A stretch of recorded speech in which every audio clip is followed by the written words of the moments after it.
Hello and welcome to GuyLogic. My name is Temko and this is RimWorld. RimWorld is coming to early access on Steam on July 15th and it's been on sale through their own website for a while now. And they've been updating it bit over bit with new releases and new features. And with Alpha 14, which got pushed in the last couple of days, they have now come to the build that will be available for early access. So, our review of RimWorld as this in early access, whether we feel if it's worth your time, money, and effort, and what we can expect from the game in the future, and whether there's any core design flaws we feel would drag this game down to the pits of despair and would need massive rework. So, before we dive into the game proper, let's go ahead and dive into the options menu and talk a little bit about PC performance and options as they are currently. Options wise, there is not a lot to choose from. You can go full screen on or off, change your resolution, and you can do a custom cursor or use a regular one. You can add some names you want to display in the game if you want to play with specific character names. It doesn't do anything else except display their names in some situation, but that's really it. It has a couple of options regarding running in background and whether or not the edge scroll mouse should work, but this one actually doesn't work because it doesn't constrain mouse to window at all, which is a bit of a shame. And there's a couple of things here you can turn on or off to change around your configuration, some autosaves and stuff like that. Other than that, you have keyboard configuration, which has full rebindable keys, which is really good.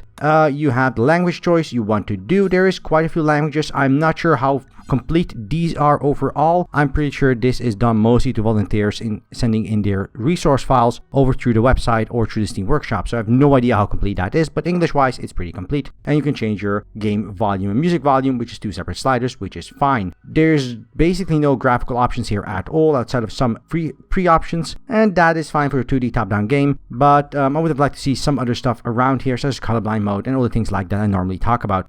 Maybe the developer added during early access, but as of right now, it is not in. And that's also where the options menu ends. There's also a mods menu and full Steam Workshop integration. And even as we speak in the alpha builds before the game has officially hit Steam, there's already quite a few mods out there to add features that the game currently doesn't have, which is pretty damn good. A downside to this is because of the way the game patches and because of the way the patch cycle works, oftentimes a new release will invalidate your current save file. So you might have to restart on occasion, which is very frustrating if you're very far into a colony and getting ready to shoot your people into outer space, and then suddenly a patch hits and you have to restart from scratch because the save file is incompatible, which is damn frustrating. I do hope they sort that out as soon as possible. Having said all of that, you can create a new colony and you have a bunch of scenarios. Now, you can create custom scenarios by going into scenario editor, and there is quite a bit here you can customize for yourself, going all the way from the description, the summary, the title, everything from the amount of starting people, the faction. You can even start as a native faction instead of a crash landing. You can add the people, the resources. You can customize this to your heart's content, and that is pretty damn cool. You can make your own storyboard, so to say, which is damn phenomenal. I do applaud that. And this is a new feature for the Alpha 14. Now, let's go ahead and dive into the game and talk about the gameplay and what I feel the game currently has and what it is missing to be more or less ready for public consumption in a full release version. Here we go then. Here is my colony. I currently have 5 colonists. You can see them in the top. Their names are Wiz, Christian, Skangeti, Berta, and Thorgan. And I even have 2 of them have a relationship and 3 of them do not, and they can get along more or less quite well. Now, one of the things that is quite fleshed out in this game is the social interaction system. The way characters build relationships between each other, and the way they can fall in love and love each other, and also the way they can hate each other and can convince other people to join the colony and trade, and various stats that have relation to that is pretty fleshed out. What is missing still is any form of relationship development that I've seen that isn't directly correlated as soon as a new NPC or a new character joins the fray. So for example, I could start with a married couple, and if they were in love or engaged, they would progress to marriage if I so desired. But if a new character joined and they did not have a pre-existing relationship, that relationship would never flourish. Now, obviously, this is logical for relationships such as brother and sister or father and daughter, stuff like that. Obviously, these are logical to have preset. But relationships such as marriage or love or even reproduction, which I haven't noticed at all, so I'm pretty sure that's not in, aren't in yet. So the basis here is pretty good, and the way interaction works is pretty great. The way they interact through meals, the way they interact during work, the way they'll sometimes interact because one will be working on repairing something and the other will be trying to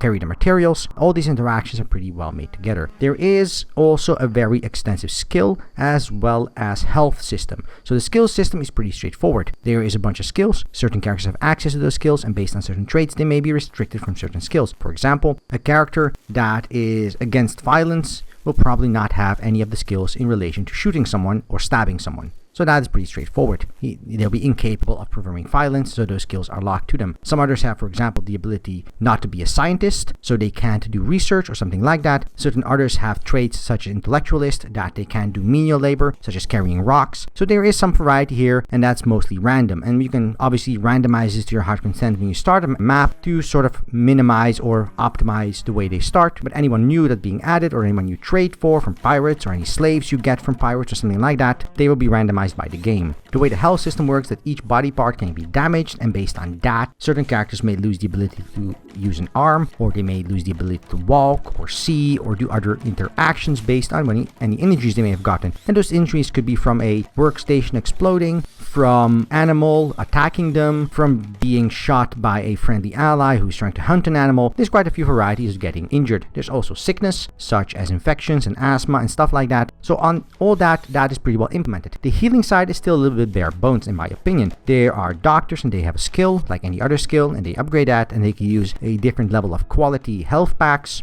Some of them you can trade for, some of them you can grow, and some of them you can craft based on your advancement in research. But those mostly just apply, and they get either a good or a bad result. And based on that decides how fast someone heals. As best I can tell, currently there are some, but there's almost no permanent disabilities that you cannot heal if you get a high heal check. So if somebody's leg is completely shut off, they still somehow get that back, which is really, really weird. So there is that in regards to characters and stuff like that, and relationships overall. So the system is definitely well put together, but it needs more fleshing out and more depth. And when I talk about depth, what do I mean? Now, currently the game looks a lot like Prison Architect did when it first joined the game. Yes, the core mechanics such as guards and inmates were there, but the interaction between guards and inmates and violence and the way suppression worked and stuff like that in Prison Architect, that was added later, and such is the situation here for this game. Now, taming creatures is also possible. You can tame these woolly mammoths, which you see on screen roaming around. You can tame antelope, and some of these creatures will reproduce, and you will have animals for slaughter, so you have some meat in your diet when you're creating food. Some of them will breed, and you have, again, babies. Some of them will grow wool, such as the woolly mammoths. You can use that to get cloth to create clothing. Some things like the bull and the cows will generate milk, and you can use that milk again in food and have some variety in food. Now, I haven't noticed any restrictions in regards to having enough variety. My people have been living off potatoes for the last 6 cycles, and that is fine according to the game. But I'm assuming that's going to be added on later, that you need food and variety. Because right now, there doesn't seem to be any reason outside of happiness to increase the quality of food being created for your inhabitants. So that on all of that is pretty well put together. Now, what is the goal of the game if you're talking about all these various tools? Because as of right now, that the base ideas, every base idea from taming, from social interaction, from progression with the research system and the various crafting benches, from gathering resources to refining resources to using resources, from growing crops and harvesting crops, all of those systems are in place, and the core idea is phenomenally well executed, but they are all very bare bones. So all of these systems require quite a bit more fleshing out. For example, the electricity network currently doesn't allow you to have several breakers or have several pathways that do not intersect. You have to really separate the pathways and generate 2 separate electric grids from starting point to starting point, and that is a bit of a shame. But again, the base idea here does account for that. When you're doing research and you have to move a table or you have to move a crafting bench, you can only disassemble it and reassemble it somewhere else, losing 25% of resources. You can't pick it up and split it down somewhere else, which you can do with things like beds.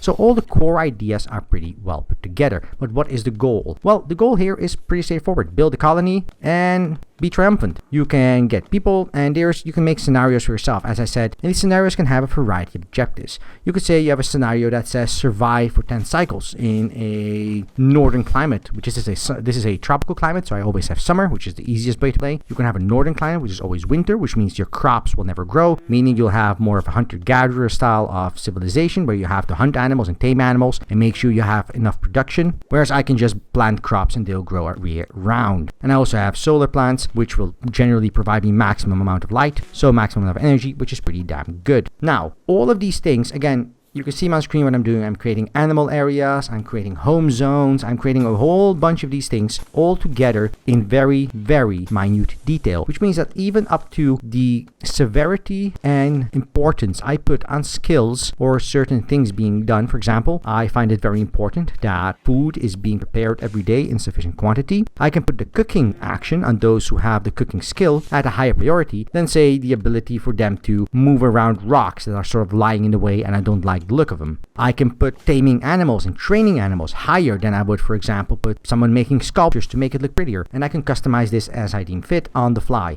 I can also assign people time chunks for certain actions, so I can say between 10 a.m. and 6 p.m. you'll be doing work things, between 6 and 10 p.m. you'll be doing recreational things for your joy or for your enjoyment, and then from midnight to 6 a.m. you'll be sleeping. And they'll mostly follow this based on certain traits, so they'll still get out of bed if they're hungry and not lie in bed and starve. There's also combat mechanics, there's also interaction mechanics, you can take people prisoner, and the game has a sort of a morality system because, for example, most of your characters, unless they have a specific trait, will not like eating other humans. So if you kill a raider and you want to eat them for the meat, you probably get up with negative multipliers, which means you people will be unhappy, and if they're very unhappy, they can have a mental breakdown and start murdering each other, which again is not cohesive to your success as a colony. Now, each scenario, whether it be a custom-made scenario by yourself, whether it be a Steam Workshop scenario in a mod, whether it be one of the scenarios that the game generates, is different and decides the goal of your run. Now, much like Dwarf Fortress, this game tries to emulate that idea. You're free to do whatever you want, but the longer time progresses, the more difficult the raids will become, the more advanced the enemies will become, the more aggressive animals will become, the bigger and dangerous the world around you will become, and so on and so forth. So it's up to you to build a colony that can sustain itself, that can defend itself, that has good relationship with friendly AI tribes for trading,